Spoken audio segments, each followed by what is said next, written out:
Bonjour Elena Volochine. Bonjour Anne-Emmanuel. Vous êtes journaliste à France 24, vous animez une émission chaque jeudi, émission Vue de Russie. Vous avez été également correspondante en Russie entre 2012 et 2022. Avant de parler particulièrement de votre livre qu'on voit à l'écran, Propagande, l'arme de guerre de Vladimir Poutine aux éditions Autrement, je vous propose qu'on revienne d'abord sur l'actualité. Plus de 1000 jours de guerre en Ukraine. La situation est plutôt en train de tourner en faveur des Russes actuellement.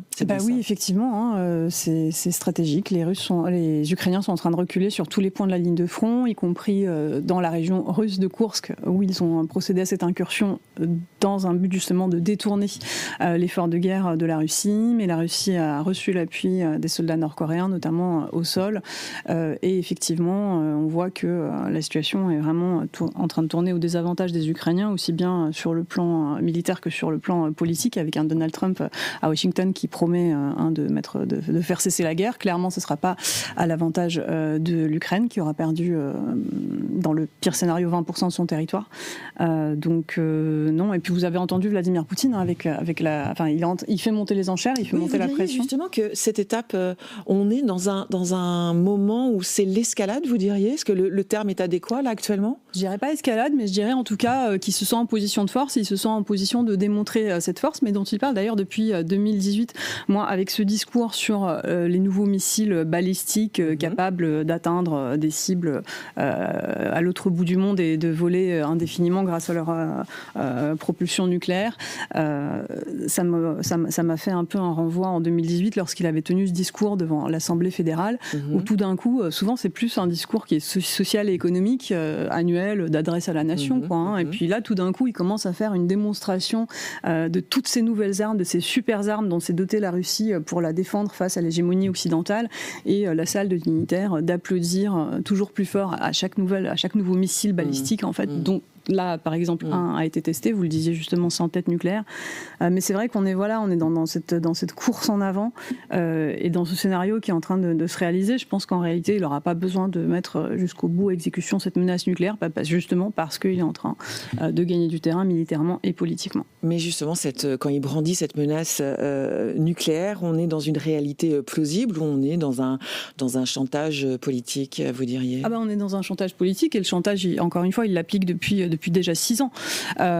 Et c'est presque la menace, elle est aussi dissuasive. Ça fait partie de la doctrine nucléaire aussi de parler de nucléaire pour faire peur. Faire peur, exactement. La question, c'est utiliser l'arme nucléaire. C'est pourquoi utiliser l'arme nucléaire ? Vladimir Poutine menaçait de mener des frappes au moment où il est en train de perdre.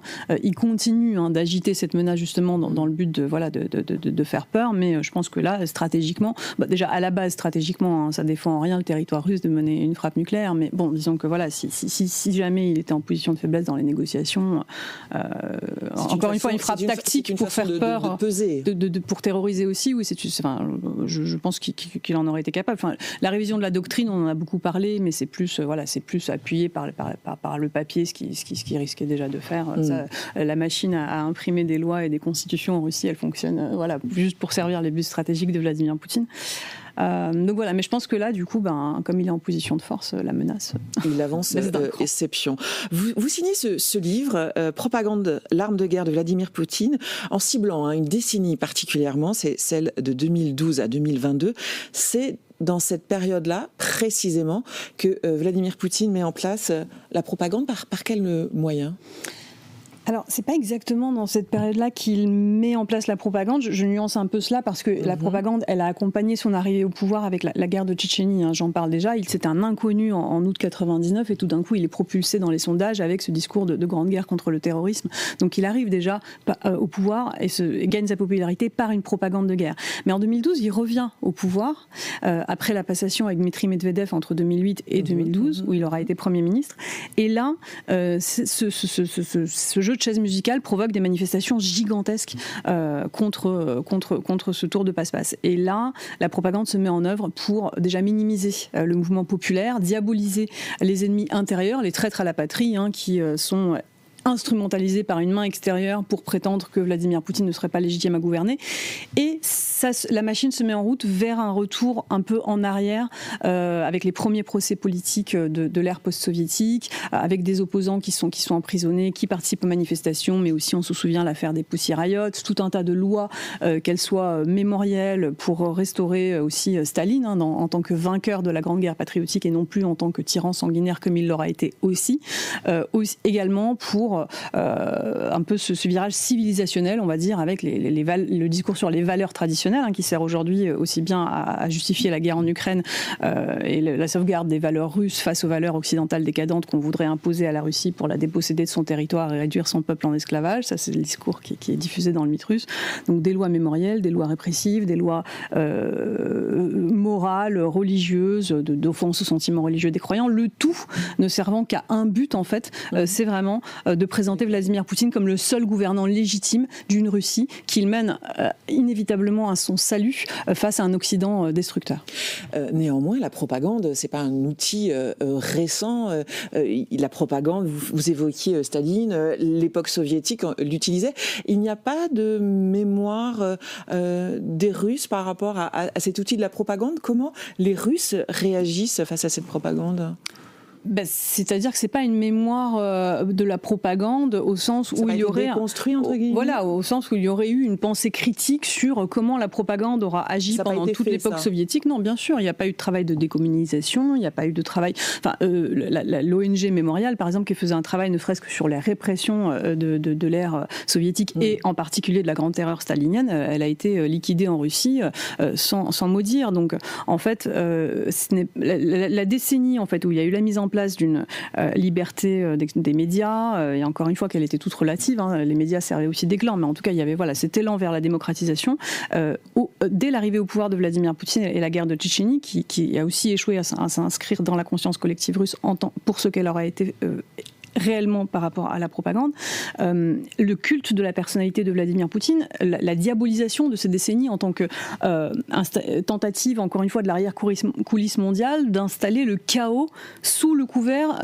valeureux de la démocratie. C'est comme ça que c'est présenté très vite dans le discours russe. Et donc il n'y aura pas vraiment eu d'élévation de l'esprit critique, du sens critique, du pluralisme médiatique, de la liberté d'expression des médias indépendants en Russie pour que les Russes, finalement, et intégrer le fait que la liberté, la démocratie, c'était ce vers quoi ils devraient vouloir tendre. Ça leur est présenté en permanence comme une arme dirigée contre eux, une arme pour justement les priver de leur identité.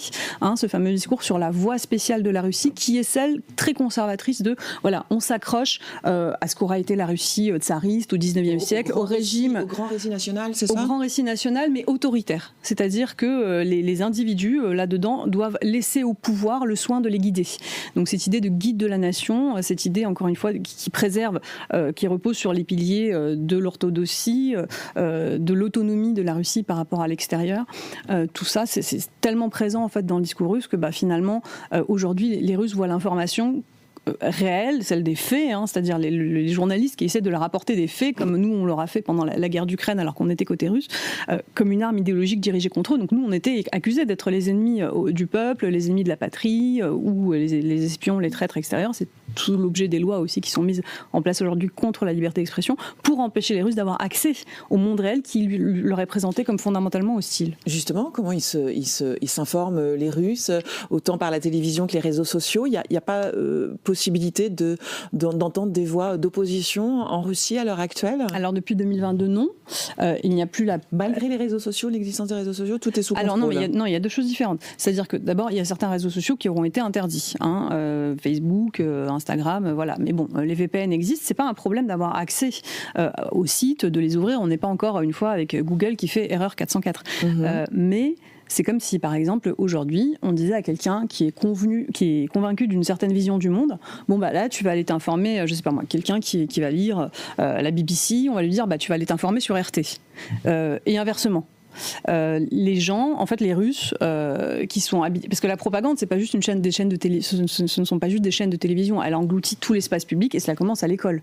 Et en fait, les récepteurs de cette propagande s'en font les vecteurs. On est encore une fois dans un récit national, dans une réalité parallèle qui est déconnectée de la réalité du monde réel, des faits réels. Donc, les Russes dans cet espace-là sont toujours désignés comme en train de rompre le contrat social lorsque justement ils vont chercher les autres sources d'informations qui sont diabolisées.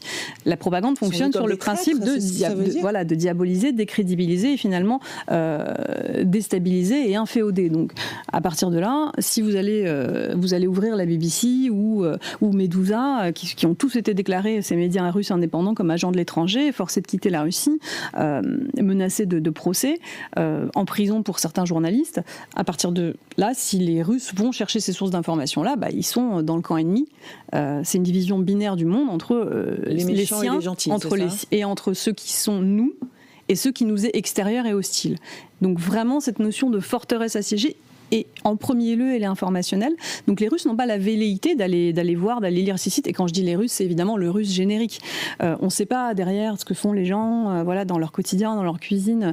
Et plus le niveau de contrôle de la société est là, plus la peur est là, et plus l'enfermement aussi au sein même des familles et sur le lieu de travail est là. Vous parlez de la Russie comme un pays qui a sombré dans la folie, c'est les mots que vous écrivez, et vous parlez des Russes comme étant, vous les désignez entre guillemets comme étant des boîtes noires. Les boîtes noires, ce sont ces boîtes secrètes qui renferment toutes les informations, notamment d'un avion.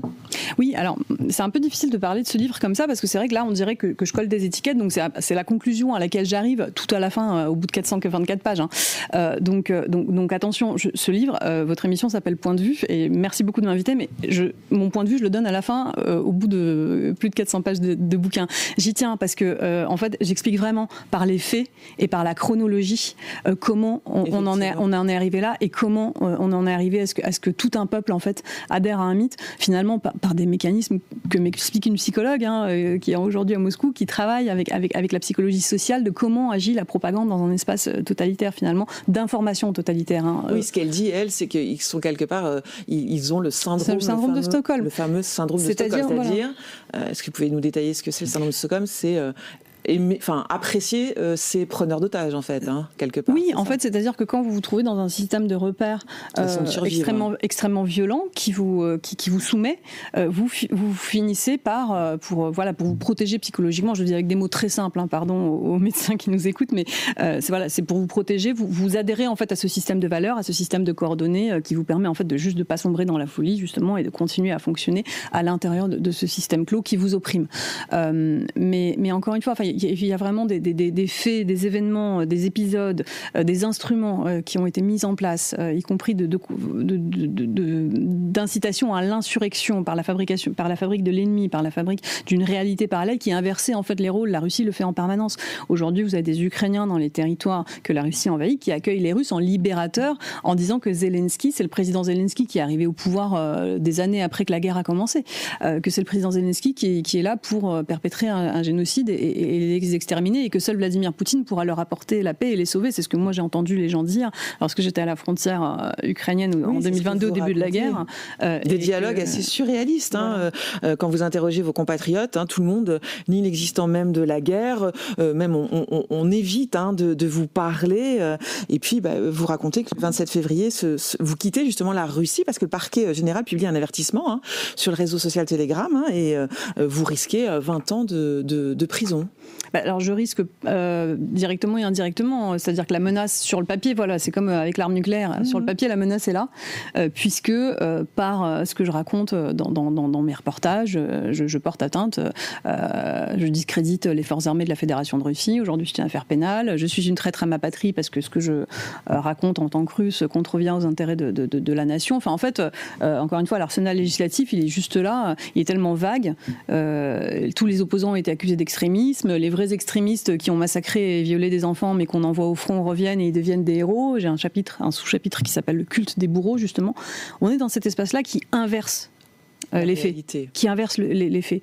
Et mon but dans ce livre, c'est vraiment d'emmener mes lecteurs dans ce voyage pour montrer que ça se passe en fait dans le monde où l'on vit et que pour aussi incroyable que cela puisse paraître, en fait c'est ça. Et je pense qu'il y a ça, voilà, parce que si on colle encore une fois des étiquettes, si on parle avec des grandes notions et tout, sans rentrer dans le détail de la chronologie et de comment ça s'est mis en place, ça s'apparente à une opinion et juste à une version des faits. Et puis Vladimir Poutine aurait sans doute sa propre vérité.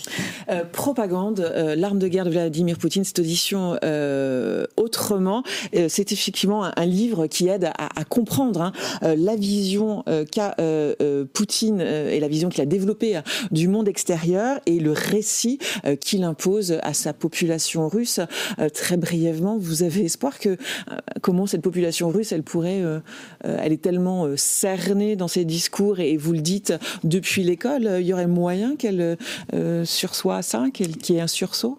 Moi, je vis plus tellement avec l'espoir aujourd'hui, je vis avec la rage de témoigner. Et sans doute c'est une forme d'espoir pour l'histoire, tout simplement, parce que comme l'histoire est réécrite en temps réel, ça sera encore plus dur quand on voudra y revenir dans 50 ans de comprendre ce qui se sera passé.